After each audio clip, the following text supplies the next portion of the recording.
GenChange Empty the Tank Sink is a nonprofit organization dedicated to teaching the next generation the dangers of marine mammal captivity and the need to protect our oceans. And I know that that does sound a lot like what you've just heard, but the difference between our organization is that we work with children who are inner city youth, have been removed, trafficked, or taken from their families due to abuse and neglect, live in what we now call group homes, which is a nice word for orphanage, and have no ability to access this specialized information based on lack of educational resources or finances, but are interested in learning as an outlet so that they can grow and be better for the environment and for themselves. We are very dedicated to teaching children that every drop matters, whether it's every drop in every tank that holds cetaceans captive, or every drop in the ocean, because without water, we are a dead planet. I've worked with the city of Philadelphia as a social worker for 20 years, and I have worked with over thousands of children. I have removed them, placed them. There's a lot of what I do that is similar to captivity in a way, only we remove them from unsafe places. But the education that these kids get is so basic. The schools are constantly cutting everything. I mean, they get math, science, the basics. They get nothing extra, no art, no music. There's no time to have something that they enjoy or are interested in. There's no extracurricular activity after school. There's no summer programs. They have no idea that simple everyday actions that they take could really reduce the amount of plastics that's found in our ocean or help make a change in this world. I am going to show you a small sampling of children that I've interviewed.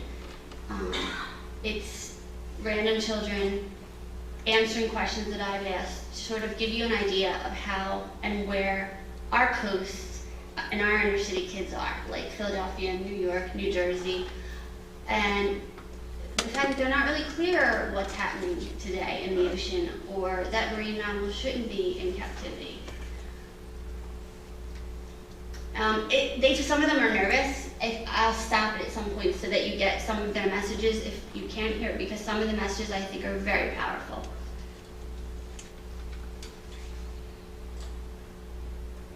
I don't know what it does. Just swims, doesn't do nothing, gets bored and tired, and hunts for food. Well, I'm not entirely sure what a marine animal is, but judging by the name, I guess it has something to do with an animal that has related to the water. I think a marine animal is a little animal in the ocean.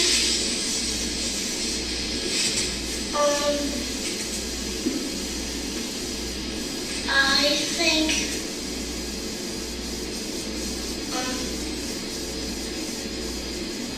I'm not entirely sure. Would you be shocked to learn that a killer whale is not a whale? What? Wait, yes. I thought they were in the whale family. I actually didn't know that. I didn't know. So a killer whale is the largest dolphin. Dolphin? What? Wow. Why is it named killer whale? Would you be surprised to learn that there is a bear that's a marine mammal? Yeah. Yeah, you would? Polar bears? Yeah. Oh, they count as. They count as that?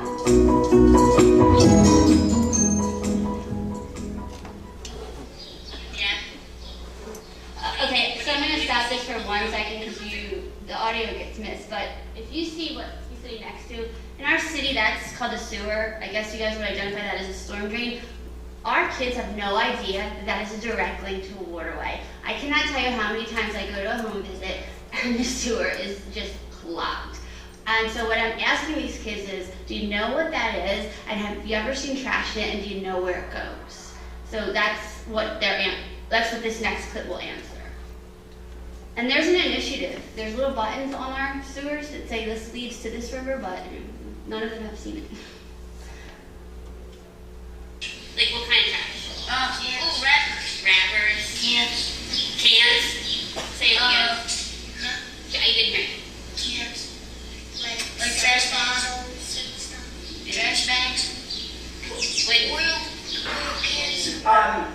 bottles, garbage bags. cans, like Garbage bags, store bags and stuff. paper wrappers.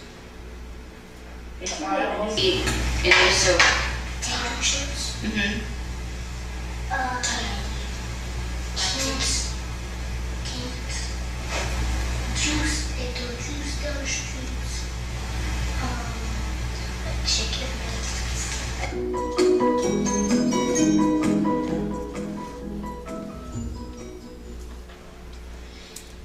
The changes in the ocean. I think ocean conservation is something that has to do with conserving water and conserving the lives of animals in the ocean. I guess I kind of think of protecting the ocean and the environment around it. So how would you do that?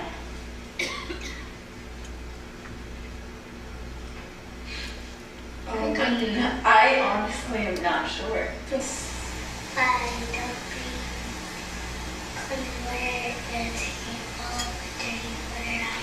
So she says, I don't know if you, so in her mind, she thinks we can dump clean water in, and then the clean will wash the dirt. So there's very little concept of how these kids can help.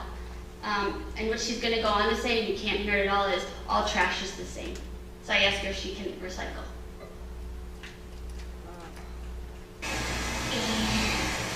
And we tried to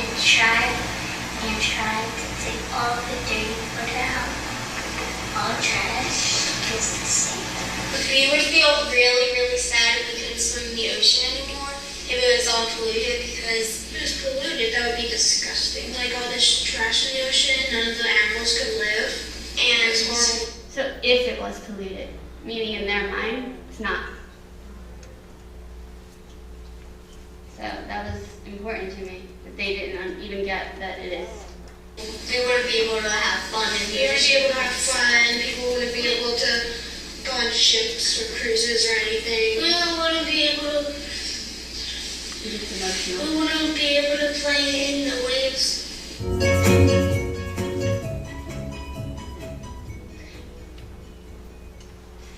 I think that animals can sometimes need food so they can live and so they can survive and not die because they need that seaweed. So I tried to not get them to say the SeaWorld name.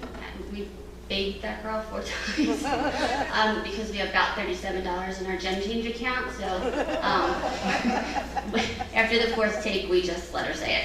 But some of these kids have actually gone to captive industry places, and it's amazing how smart they are.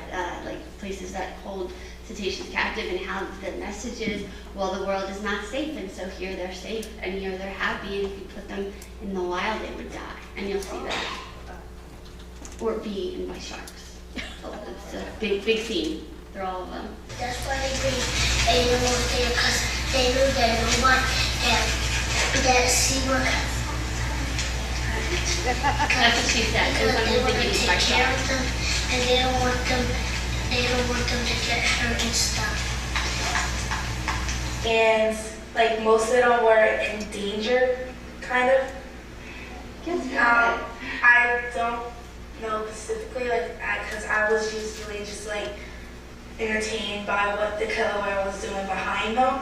So I really wasn't paying attention.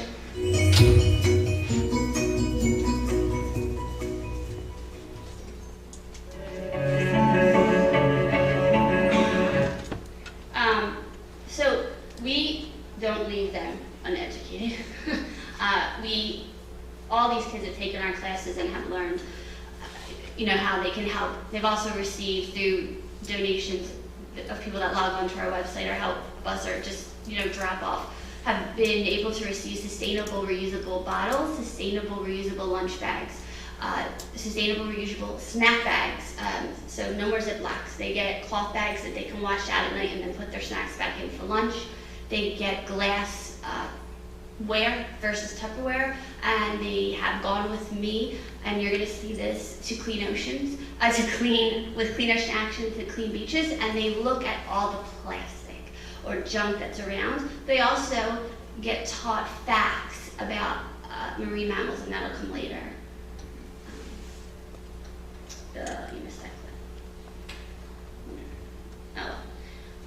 So how do I teach them? I'm a social worker, you know. So I've had in my mind 4 teachers, and I have read and watched, I feel, everything these 4 individuals have put out on the web, have given me, have sent me, have on their websites, and maybe Dr. Laura Marino, who has had a very interesting talk, and at the end someone says to her, you know, how would you combat someone who says the captive industry is good? And I feel that's just a great way to come at these kids, because the last thing a teenager wants an adult to do is tell them what to do. They will immediately do the opposite. So we go through it the way I believe it was explained, and that's that this isn't moral or ethical. This is what sedations are, and this is how they behave, and we know they don't thrive in captivity. So we give them the message of science. We don't make them pro-captivity, we don't make them anti-captivity, we teach them and we let them choose. Dr. Naomi Rose at her TED Talk said that consumer choice is a powerful force of change. So imagine if just every one of those kids said, no, I don't want to go there for vacation or holiday. I'd rather go here. And that is where Dr. Jeffrey Ventry has come in. He was gracious enough in 2013 to give 2 GenChangers an interview, and one of the questions was, how can kids like us get to know killer whales in the wild? And he said, take a plane to Seattle and get onto San Juan Island and come see them for yourselves. And that was 3 years ago. So it took us 3 years, but we finally made it, and we are very grateful that we are here.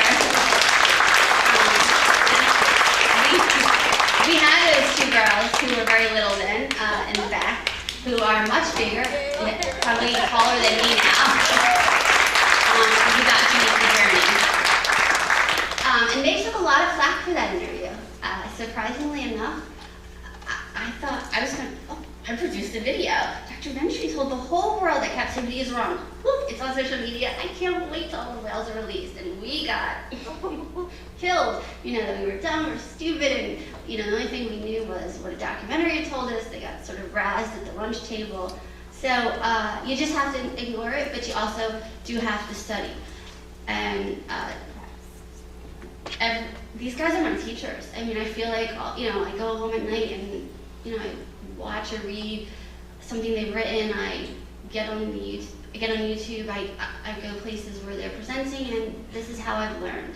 And I think what's also important is that sometimes our kids may feel a little disconnected to the ocean in their world, that they have a survival mode based on the trauma they've gone through. But I think Dr. Silver-Earle has a beautiful quote that says, even if you've never had a chance to see or touch the ocean touches you. And all of these kids have, not in the video, some of our children cannot be videoed due to fear of being taken back by someone who has hurt them, but have never seen the ocean, have never seen outside of their 4-block radius that keeps them from the initial abuse they had gone through. So we have done work. It's not all negative, it's not all sad, and I'll talk you through some of the accomplishments that GenChange has been able to do to teach kids. What did I do before? See? I didn't like it to me. Okay, so we got to become a nonprofit, which was our first criticism. You're not a nonprofit. We're now a nonprofit. We've taken them to Clean Ocean Action, and we've cleaned up the beaches, and they've seen for themselves firsthand what lands in the ocean. We have started production on a documentary that is going to be educational and free of charge to any school or organization that allows us to show it. The clip before that was a couple of GenChangers interviewing a marine biologist named Jeffrey Martin, and this is Vanessa and George Burkhardt, who are ocean advocates in our area, and they have helped us a long way, and they are being interviewed by some of our GenChangers as well. I have been accepted into a couple schools where I was able to teach classes with my ocean board, and I brought kids to my house, and if they were willing to learn, we go through how they can help. We've gone to cons and shows, trade shows, and have gotten some celebrity endorsements to not pollute our ocean. That's Aquaman. It's actually Jason Momoa, but he's going to play Aquaman. And we've gotten people to listen to our message and understand that there's a need for this in our coast, and there's a need for this with our kids, because these are kids that will grow up and inherit the earth. And we do Marine Mammal Mondays, which is a social media campaign where we try to also educate with some of our GenChangers. We do Conservation Tip Tuesdays, and we do Wacky Fact Wednesdays, which is still cool, but it's just a little fun. We've gone to New York to see Seeing Seafood as Animals, and Dr. Lorena was a presenter there, and that was amazing for our kids to understand how overfishing is really destroying. I'm going to stop it because it's going to catch my talking. How overfishing is really hurting, no salmon, no blackfish, the bluefish tuna are dying, and we're just killing most of what lives under the ocean. And they really were impressed with that presentation. We've also done very small fundraisers. We're not huge. We're desperately trying. We made a couple baskets, and we went to a local fall festival, and we auctioned them off. And whatever money we get goes directly to the cause. So if it's buying a kid a water bottle, or being able to take another class, or being able to meet with a company that wants to organize us coming in and teaching them, we go straight to the cause. And these are some drawings after we teach classes showing that kids are getting it. They're getting that dolphins need to be free. And we're not just doing this in Philly, but we're doing this in New Jersey and New York. We're featured in Huffington Post, which is probably one of the proudest moments. Sam really, I can't thank her enough, because before her, no one listened, except Dr. Ventry and Dr. Rose. We have partnered with Boys and Girls Track, and I'm just going to stop it there. And they are 5,000 strong, and literally the day before we got on a plane, they finally agreed to meet with me. I work for DHS, by the way. Boys and Girls Track are children who have grown up in the system and are now teenagers and moving into what they want to do in life. And we are now going to be able to partner as a teaching, mentoring program for kids interested to learn about this science, about captivity and ocean conservation. But you're not going to get 1,000 kids to come to that. So in a way to get the message in, they also can learn how to, if teaching is what they want to do, they can help me organize a lesson plan. If writing is what they do, they can try to help me write grants. Social media is what they want to do, they can help with our social media campaign.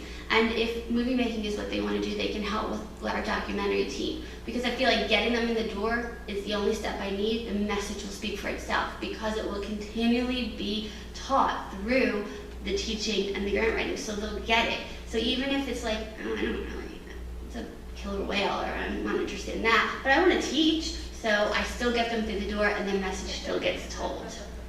And that is a 5,000 strong base teenage population in our city.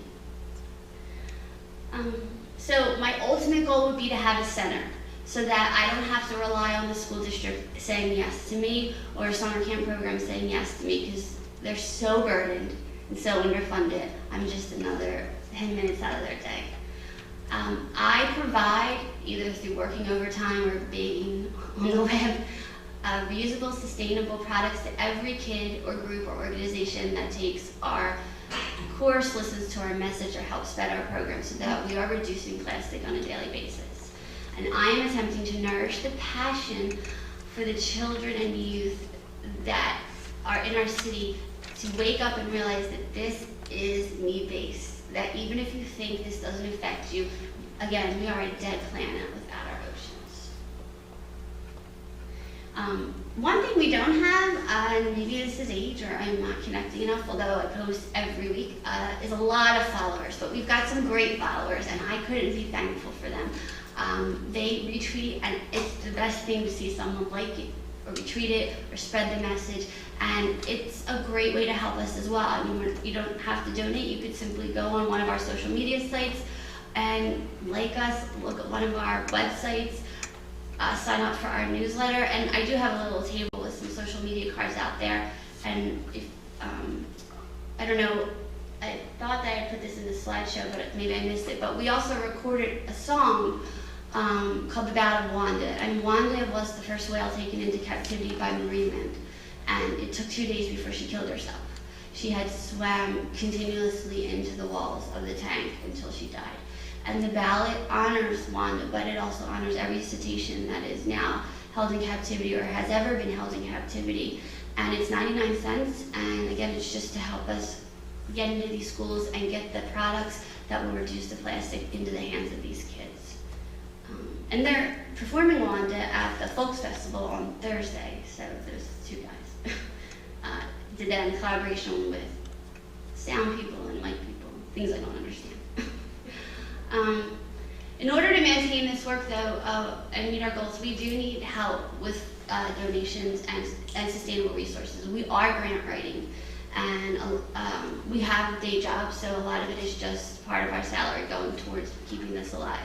But I think together that we can do this. I think, unfortunately, sometimes a lot of this kind of work is on this coast, and people forget about Philadelphia, New York, New Jersey. We're 50%.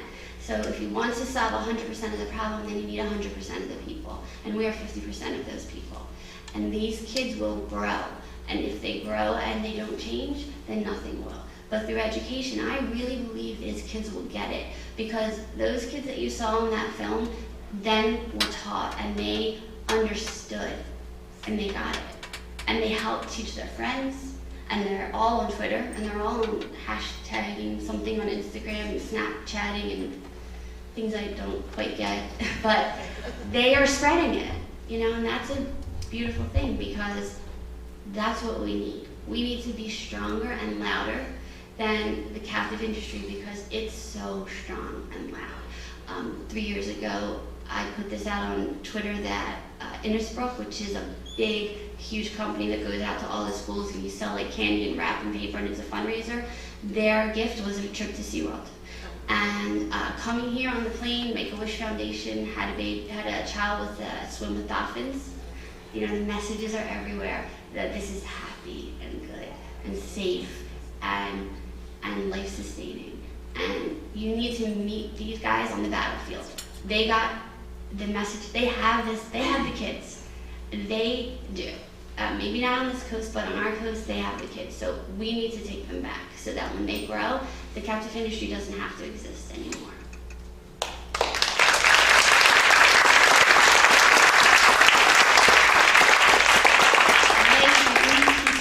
Time, so I hope to God I didn't go over, but that is my presentation, and I cannot be more grateful for you guys listening and being here. Thank you.